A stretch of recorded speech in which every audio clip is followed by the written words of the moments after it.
अस्सलाम वालेकुम, कैसे हैं आप सब। उम्मीद है आप सब खैरियत से होंगे। अभी प्रीवियस वीडियो में हम लोग ने डिस्कस किया था कि हमारे पास मिनिमम वैल्यू क्या होती है किसी भी न्यूक्लियस के लिए फिशन अंडरगो करने के लिए, ठीक है।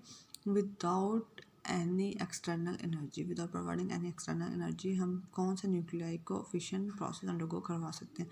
तो वो हमारे पास आया था कि फॉर ए ग्रेटर दैन 100, मतलब कोई भी ऐसा न्यूक्लियर जिसका एटॉमिक मास ग्रेटर दैन 100 है वो स्पॉन्टेनियस फिशन अंडरगो कर सकता है।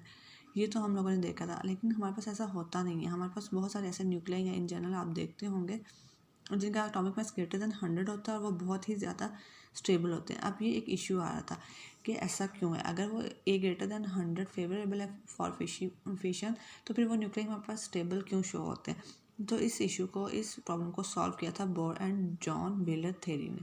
बोर एंड जॉन व्हीलर दो साइंटिस्ट थे, फिजिसिस्ट थे। इन्होंने एक थ्योरी पे फॉरवर्ड की थी और उसमें इस प्रॉब्लम को रिजॉल्व किया गया था।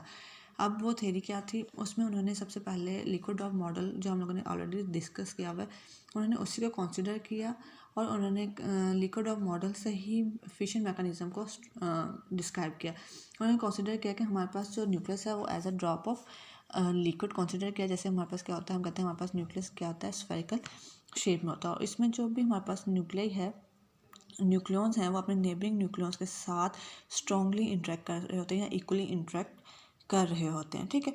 अब वो कहते हैं कि हमारे पास जो न्यूक्लियाई है वो एकदम से नहीं ब्रेक डाउन हो जाता, बल्कि वो बहुत स्मूथली जो है वो डिफॉर्म होना स्टार्ट करता है from one shape to another shape and then. अब हमारे पास न्यूक्लियाई जो है, अब वो पहले स्फेरिकल शेप में होता है, फिर वो क्या करता है कि वो थोड़ा सा डिफॉर्म होकर एलोंगेटेड शेप में शिफ्ट हो जाता है। ये हमारे पास स्फेरिकल से फिर एलोंगेटेड थोड़ा सा डिफॉर्म होकर क्या करता है, एलोंगेटेड शेप में या लेफ्ट शेप में कन्वर्ट हो जाता है, ठीक है। फिर वहाँ से हमारे पास ये फर्दर डिफॉर्म होता है और ये लूप्स की फॉर्म में हमारे पास कन्वर्ट होना शुरू हो जाता है इस तरह से।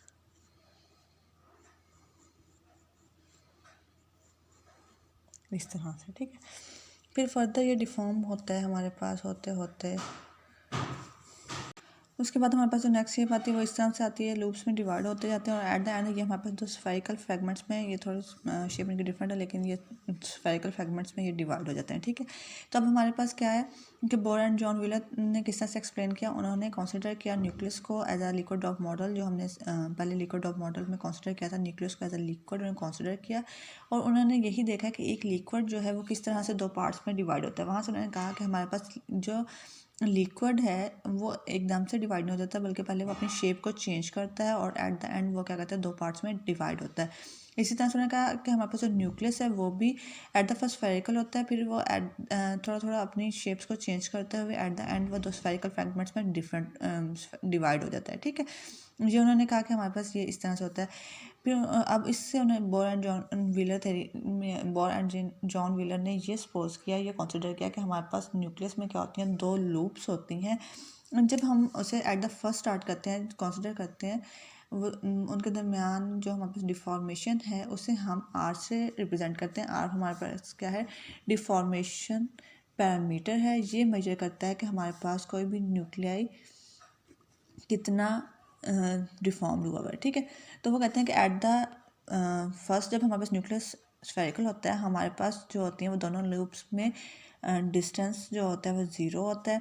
फिर जब न्यूक्लियस जो है वो थोड़ा डिफॉर्म्ड हो जाता है तो वो हमारे पास क्या आता है, डिस्टेंस जो है उनके दरमियान, लूप्स के दरमियान, वो हमारे पास इंक्रीज़ होना शुरू हो जाता है और ऐसा ऐसा वो हमारे पास इंक्रीज़ होता रहता है, ठीक है। ये हमारे पास मैक्सिमम हो गया, ठीक है। जब हमारे पास वो दो डिफरेंट शेप्स में कन्वर्ट हो जाते हैं तो हमारे पास जो डिस्टेंस होता है वो मैक्सिमम हो जाता है। तो बेसिकली आर जो है वो हमारे पास डिफॉर्मेशन पैरामीटर है। ये मेजर करता है कोई भी न्यूक्लियाई वो कितना डिफॉर्म्ड हुआ है, इससे हम ये एक्सप्लेन कर सकते हैं, ठीक है। तो अब हमने अभी भी थोड़ी देर पहले थोड़े प्रीवियस वीडियो में हमने ये डिस्कस किया था कि हमारे पास जो जब न्यूक्लियाई फिशन अंडरगो करता है तो उसमें बिफोर एंड आफ्टर फिशन उसकी जो जितनी भी बाइंडिंग एनर्जी पैरामीटर्स हैं, जैसे वॉल्यूम एनर्जी, एसिमेट्री एनर्जी हमारे पास सेम रहती है, लेकिन हमारे पास जो सरफेस एनर्जी है वो इंक्रीज़ होती है और जो हमारे पास क्या होती है, कॉलम रिपल्शन एनर्जी, वो हमारे पास डिक्रीज़ होती है। तो हम जो टोटल एनर्जी है उसको हम एक्सप्लेन करते हैं सरफेस एनर्जी और कॉलम पोजीशन एनर्जी की वजह से, क्योंकि बाकी फैक्टर्स हमारे पास सेम होते हैं, वो कैंसिल हो जाते हैं। तो हम कहते हैं कि हमारे पास जो टोटल एनर्जी है वो हमारे पास सरफेस एनर्जी और कॉलम एनर्जी का सम है, ठीक है। किसी भी स्टेज पे अगर हम एनर्जी को डिफाइन करना चाहें, ठीक है।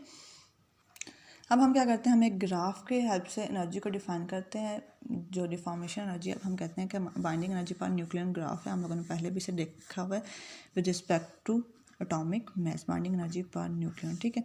अब यहाँ से हमारे पास एक पॉइंट पे मैक्सिमम एनर्जी आती है और फिर हमारे पास क्या हो जाती है, दोबारा से डिक्रीज होना शुरू हो जाती है। अब हम ये सपोज करते हैं कि हमारे पास यहाँ पे एक न्यूक्लियाई है सॉरी थोड़ा सा गलत हो गया, एक्चुअली ये बाइंडिंग एनर्जी पर न्यूक्लियन है, ये हम एनर्जी वीएस डिफॉर्मेशन एक्सप्लेन कर रहे थे। तो ये हमारे पास आएगा इस तरह से आएगा, ठीक है। तो ये अब ये हमारे पास बाइंडिंग एनर्जी पर न्यूक्लियन नहीं है, बल्कि ये एनर्जी कॉरस्पॉन्डिंग टू डिफॉर्मेशन। तो हम बिफोर फिशन हम सपोज करते हैं कि हमारे पास न्यूक्लियाई यहाँ पे है, ठीक है। अब न्यूक्लियाई को जब हम डिवाइड करना चाहते हैं, यहाँ पे हमारे पास जो कॉलम रिपल्शन फोर्सेस हैं वो भी हमारे पास मैक्सिमम है। अब और जो हमारे पास आर है वो हमारे पास 0 है, ठीक है। अब न्यूक्लियाई को जब हम दो पार्ट्स में डिवाइड करना चाहते हैं तो हमारे पास क्या होता है कि हमारे पास उनको एनर्जी हमें एक्सटर्नल प्रोवाइड कर, मतलब ये जो हमारे पास ये हाइट है, बैरियर हाइट, न्यूक्लियस को यहाँ से मूव करके फिर इस साइड पे आना पड़ेगा, ठीक है। तो यहाँ से यहाँ की तरफ अगर हम जाएँ तो हमारे पास एनर्जी क्या हो रही है, इंक्रीज़ हो रही है। इसको हम ई मैक्सिमम कंसिडर कर सकते हैं, ठीक है। ये जो एनर्जी है ये उस न्यूक्लियस की अपनी एनर्जी है, जो उस टाइम उसके पास एनर्जी है। लेट्स सपोज हम यूरेनियम की बात करते हैं तो यूरेनियम के पास जो अपनी एनर्जी है वो हमारे पास, हम सपोज कर लेते हैं 5 मेगा इलेक्ट्रॉन वोल्ट है। ये जो मैक्सिमम एनर्जी है वो हमारे पास है 5.6 मेगा इलेक्ट्रॉन वोल्ट। अब हम अगर यूरेनियम को दो पार्ट्स में डिवाइड करना चाहते हैं तो यूरेनियम के पास 5.6 मेगा इलेक्ट्रॉन वोल्ट एनर्जी होनी चाहिए, ठीक है। जब यूरेनियम के पास 5.6 मेगा इलेक्ट्रॉन वोल्ट एनर्जी होगी तो इस पॉइंट पे हमारे पास न्यूक्लियर क्या होगा, वो इस स्टेट में होगा। मतलब हमारे पास जो यहाँ पे कॉलम रिपल्शन फोर्सेस होंगे वो मैक्सिमम होगी, और जैसे वो इस पॉइंट से मूव कर जाएगा तो हमारे पास क्या होगी, इस टाइम पे एनर्जी भी मैक्सिमम होगी। फिर जब इस पॉइंट से मूव कर जाएगा हमारे पास क्या होगा, न्यूक्लियाई सेपरेट होना शुरू हो जाएगा, और एट द एंड दोनों न्यूक्लियाई क्या होंगे, वो दो फ्रेगमेंट्स में डिवाइड होकर इनके दरमियान जो कॉलम रिपल्शन फोर्सेस होंगे वो बिल्कुल नेग्लिजिबल हो जाएंगे, क्योंकि जैसे ये डिवाइड होंगे ये दो अपोजिट डायरेक्शन में मूव करना शुरू कर देंगे, और हमारे पास जो एनर्जी होगी वो भी हमारे पास इनके दरमियान ऑलमोस्ट हम कहते हैं वो हमारे पास 0 होगी, ठीक है। तो ये जो हमारे पास हाइट है, ये जो हमारे पास पोटेंशियल बैरियर है, इसको हम कहते हैं एक्टिवेशन एनर्जी। मतलब किसी भी न्यूक्लियाई को न्यूक्लियर फिशन अंडरगो करने के लिए ये इतनी पॉइंट में एनर्जी होनी चाहिए। एक्टिवेशन एनर्जी अगर उसके पास होगी तो वो हमारे पास न्यूक्लियर फिशन को अंडरगो कर सकता है, और अगर एक्टिवेशन एनर्जी नहीं होगी तो वो न्यूक्लियर कि हमारे पास जो एक्टिवेशन एनर्जी है ई एक्टिवेशन, वो हमारे पास इक्वल है difference between maximum energy to 0 deformation energy, ठीक है।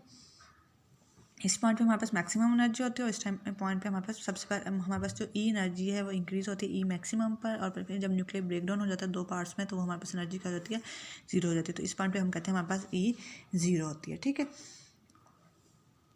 तो बेसिकली ये हमारे पास रीज़न है कि हमारे पास nuclear with atomic mass greater than 100 भी स्टेबल होते हैं। हमारे पास जो एक्टिवेशन एनर्जी होती है वो मोस्टली होती है 5.6 mega electron volt to 6 mega electron volt तक। मतलब किसी भी न्यूक्लियाई को डिफॉर्म करने के लिए या किसी भी न्यूक्लियाई को फिशन रिएक्शन अंडरगो करने के लिए इतनी एनर्जी चाहिए होती है। अगर तो इतनी एनर्जी होगी तो वो डिफॉर्म कर जाएगा या ब्रेक डाउन कर जाएगा, अगर नहीं होगी तो क्या होगा, वो स्टेबल स्टेट में रहेगा, ठीक है। तो ये हमारे पास है। अब हमारे पास हम कंडीशंस को डिस्कस कर रहे हैं कि किन न्यूक्लियर के लिए हमारे पास एक्टिवेशन या पोटेंशियल बैरियर होता है और किन के पास नहीं होता है, ठीक है। हमारे पास जो लार्जर न्यूक्लियर होते हैं ना, जिनका एटॉमिक मास ग्रेटर होता है, उनके लिए हमारे पास पोटेंशियल बैरियर नहीं फेस करना पड़ता, वो वैसे ही डिफॉर्म हो जाते हैं, ब्रेक डाउन हो जाते हैं। और जिनका हमारे पास कम होती है एनर्जी,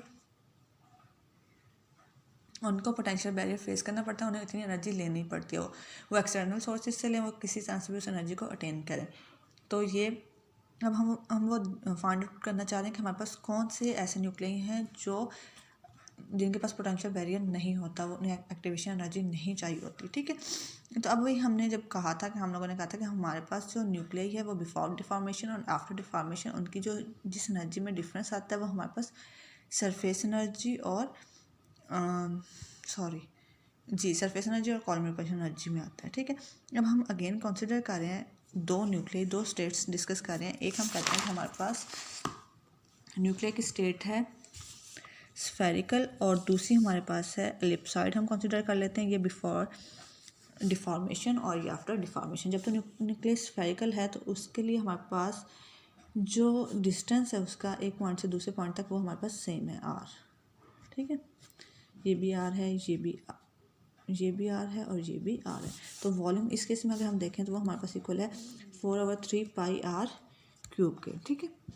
अब हमारे पास यहाँ पे न्यूक्लियस क्या हो गया, डिफॉर्म हो गया। यहाँ पे हमारे पास r कम है, इस साइड पे r बढ़ गया और इस साइड पे भी r बढ़ गया, मतलब ये दोनों r की वैल्यू सेम है। ये हम कहते हैं ये हमारे पास ये हमारे पास b है, ये भी हमारे पास b है और ये हमारे पास क्या है, a है, ठीक है। ये दोनों इक्वल हैं और ये हमारे पास लार्ज है। इसके लिए हमारे पास क्या होगा, जो वॉल्यूम होगा आफ्टर डिफॉर्मेशन वो हमारे पास होगा 4/3 पाई r1 r2 एंड r3। तो ये हमारे पास r1 एक के इक्वल है और दो r2 और r3 हमारे पास b के इक्वल है। तो ये हमारे पास वॉल्यूम जो आ जाएगा 4/3 पाई ab स्क्वायर के। इन दोनों वॉल्यूम्स को हम कंपेयर कर लेंगे तो हमारे पास क्या आ जाएगा, r3 is equal to ab square, ठीक है। अब यहाँ से हम ए बी स्क्वायर के इक्वल आ गया। अब हमारे पास जो हम कह रहे हैं ए में जो इंक्रीज़ आया है एज़ कम्पेयर टू बी वो हमारे पास है A is equal to 1 plus epsilon, मतलब इतना इंक्रीज़ आया है, ठीक है। तो ये हमारे पास क्या हो जाएगा, आर क्यूब हमारे पास आ जाएगा 1 प्लस एप्सिलॉन बी स्क्वायर के, ठीक है। यहाँ से हम बी की वैल्यू फाइंड आउट कर लेते हैं। बी की वैल्यू हमारे पास है 1 प्लस एप्सिलॉन, ठीक है। इसके ऊपर हमारे पास आ जाएगा अंडर रूट, ठीक है। अब ये हमारे पास यहाँ पे हम लोगों ने कहा था ये हमारे पास 1 प्लस एप्सिलॉन r, मतलब ए में इतना इंक्रीज़ आया रेडियस में, तो यहाँ पे हमारे पास r आएगा और ये r इस r के साथ कैंसिल होकर हमारे पास यहाँ पे क्या आ जाएगा स्क्वायर, तो वो हम अंडर रूट लेके तो r/1 प्लस एप्सिलॉन हमारे पास आ जाएगा, ठीक है। अब हमारे पास हम देख रहे हैं हमारे पास सरफेस एनर्जी क्या आती है। जो ए फैक्टर है, जो हमारे पास रेडियस इंक्रीज़ हो रहा है वो हमारे पास हो रहा है इतना, ठीक है। और जो बी में डिक्रीज़ हो रहा है वो हमारे पास इतना आ रहा है, ठीक है। तो ये हमारे पास रेडियस का डिफरेंस आ रहा है। अब हम देख रहे हैं सरफेस एनर्जीज़ को, तो हमारे पास आफ्टर डिफॉर्मेशन जो सरफेस एनर्जी आ रही है वो हमारे पास किसके इक्वल आती है, वो हमारे पास आती है ASA 2/3। ये हमारे पास वैसे है, अब इसमें कितना डिफरेंस जो चेंज आ रहा है वो हमारे पास है 1/2/5 एप्सिलॉन स्क्वायर प्लस सोन। हम हायर टर्म्स को इग्नोर कर देते हैं, तो हमारे पास जो सरफेस एनर्जी आएगी वो हमारे पास आएगी ASA 2/3 इंटू 1 + 2/5 एप्सिलॉन स्क्वायर, ठीक है। इसी तरह से हमारे पास अगर हम देखें कि चेंज इन सरफेस एनर्जी तो वो हमारे पास हो जाएगा del ES is equal to E prime S minus ES, मतलब after deformation minus before deformation. तो ये हमारे पास आ जाएगी, ये वैल्यू आ जाएगी और साथ में आ जाएगी ASA 2/3 जो ओरिजिनल है, ठीक है। तो हमारे पास जो रिमेनिंग बचेगा वो हमारे पास आएगा 2/5 ASA 2/3 इंटू एप्सिलॉन स्क्वायर, ठीक है। ये हमारे पास इसके इक्वल आ जाएगा। अब उसके बाद हमारे पास जो दूसरी जिस एनर्जी में डिफरेंस आता है वो हमारे पास है कॉलम एनर्जी। तो कॉलम एनर्जी में कितना चेंज आएगा, E prime C is equal to G square A 1/3 1 minus 1/5 epsilon square plus on. Again हम इस हाई ऑर्डर्स को इग्नोर कर देंगे, बाकी हमारे पास आएगा G square A 1/3 1 minus 1/5 epsilon square, ठीक है। तो जो हमारे पास जो चेंज इन कॉलम एनर्जी आएगा वो हमारे पास होगा del E coulomb energy is equal to E coulomb energy minus E prime, क्योंकि हमारे पास जो कॉलम एनर्जी है वो बाद में डिक्रीज़ हो रही है, तो हम इसे बाद में लिख रहे हैं, ठीक है। अब इसको हम करेंगे तो ये हमारे पास जो चेंज आएगा वो हमारे पास आ रहा है, कितनी डिक्रीज़ हुई है या कितना चेंज आया, वो हमारे पास आ जाएगा 1/5 AC/z² over A1/3 epsilon square, ठीक है। ये हमारे पास इसके इक्वल आ जाएगा, ये ऊपर आएगा, ठीक है, यहाँ पर, ठीक है। तो ये हमारे पास इसके इक्वल आ जाएगी। अब हमने कहा था जो हमारे पास नेट एनर्जी है वो हमारे पास सम है कॉलम एनर्जी का और सरफेस एनर्जी का, सॉरी डिफरेंस है। द नेट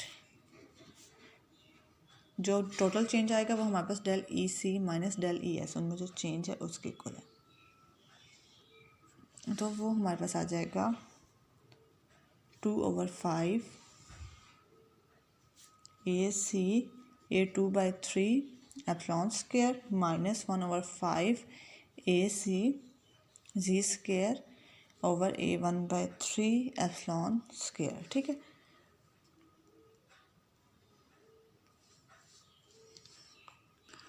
ये हमारे पास जो चेंज आ रहा है बिफोर एंड आफ्टर डिफॉर्मेशन वो हमारे पास इसके इक्वल है।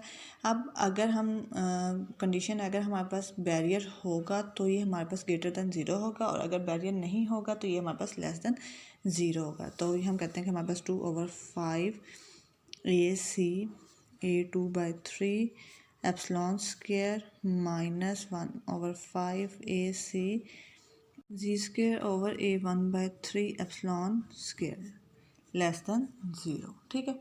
तो ये हमारे पास आ जाएगा, जो हमारे पास सेम टर्म्स आने हम कैंसिल आउट करके इसे हम इस फॉर्म में ले आएंगे, 2 कुछ कॉमन लेकर 2AC minus z² over AC ये AS लेस दैन 0, और यहाँ से हमारे पास z² over A greater than 47, ठीक है। तो यहाँ से हमारे पास आता है कि A ग्रेटर दैन 300, मतलब फॉर A ग्रेटर दैन 300 हमारे पास जो न्यूक्लियाई है वो अकर नहीं कर सकते, वो स्पॉन्टेनियसली ब्रेक डाउन हो जाएंगे दो पार्ट्स में, उनके लिए कोई बैरियर नहीं होता है, ठीक है। जो हमारे पास न्यूक्लियाई है with atomic mass greater than 100 वो सारे जो है फिशन रिएक्शन अंडरगो कर सकते हैं, लेकिन हाँ उनमें कुछ एक्टिवेशन एनर्जी चाहिए होती है ना, फिशन रिएक्शन स्टार्ट करवाने के लिए कुछ एनर्जी चाहिए होती है। जैसे हमारे पास यूरेनियम है उससे भी हम फिशन रिएक्शन के लिए कुछ एनर्जी प्रोवाइड करते हैं बाय इंडक्शन न्यूट्रॉन, ठीक है। वो जो न्यूट्रॉन है वो बेसिकली एक्टिवेशन एनर्जी प्रोवाइड करता है, और फिर हमारे पास न्यूक्लियर क्या होता है वो ब्रेक डाउन होता है। तो ये हमने किया, हम लोगों ने सबसे पहले न्यूक्लियर फिशन को डिस्कस किया, उसके बाद हम लोगों ने देखा कि हमारे पास मिनिमम न्यूक्लियर क्या है जिसके लिए फिशन रिएक्शन स्पॉन्टेनियसली अंडरगो कर सकते हैं। फिर वो हमारे पास न्यूक्लियर जो वैल्यू आए थे उस पर न्यूक्लियर स्टेबल होते हैं। फिर हमने कहा कि ऐसा क्यों होता है, उसके लिए हमने बोर एंड व्हीलर थ्योरी को डिस्कस किया। बोर एंड व्हीलर थ्योरी ने कहा कि हमारे पास जिस तरह से एक लिक्विड ड्रॉप होता है वो सडनली ब्रेक डाउन नहीं होता, बल्कि वो डिफॉर्मेशन अगर करते हुए ड्रॉप ब्रेक डाउन होता है। कुछ स्टेप्स हैं, फिर उन्होंने डिफॉर्मेशन पैरामीटर को with respect to R measure किया। फिर हम लोगों ने एक ग्राफ देखा जो डिफॉर्मेशन एनर्जी के करस्पॉन्डिंग था, उससे हमें ये पता चला कि हमें कोई भी न्यूक्लियर है उसे ब्रेक डाउन करने के लिए कुछ एक्टिवेशन एनर्जी चाहिए होती है। फिर हम लोगों ने देखा कि हमारे पास एक न्यूक्लियर जो ब्रेक डाउन होता है उसमें और उसके जो प्रीवियस है उसमें डिफरेंस, जिन एनर्जीज में डिफरेंस आता है वो कॉलम रिपल्शन एनर्जीज होती हैं और हमारे पास सरफेस एनर्जीज होती हैं, ठीक है। वो हम लोगों ने देखा, और फिर वो हमने कैलकुलेट की कि हमारे पास बेसिकली कितना डिफरेंस आता है। फिर हमने कहा कि अगर हमारे पास ये जो फैक्टर है, ये जो एनर्जीज़ हैं, ये अगर हमारे पास लेस दैन 0 होगा तो हमारे पास या हम कह लें नेगेटिव होगा, तो हमारे पास पोटेंशियल हाइट या कोई भी पोटेंशियल बैरियर उन्हें फेस करना नहीं पड़ेगा। और अगर ये ग्रेटर दैन 0 होगा मतलब पॉजिटिव होगा, तो उस केस में पोटेंशियल बैरियर उन्हें फेस करना पड़ेगा। तो यहाँ से हमने फाइंड आउट किया कि अगर हमारे पास एटॉमिक न्यूक्लियाई का जो मैस है, एटॉमिक मैस वो ग्रेटर दैन 300 है, तो अगर नहीं कर सकता वो स्पॉन्टेनियसली दो पार्ट्स में डिवाइड हो जाएगा। अदरवाइज़ हमें कुछ एक्टिवेशन एनर्जी प्रोवाइड करनी पड़ेगी न्यूक्लियाई को फिशन अंडरगो करवाने के लिए, ठीक है। उम्मीद है समझ आ गई होगी। अल्लाह हाफिज़, फ़ी अमान अल्लाह।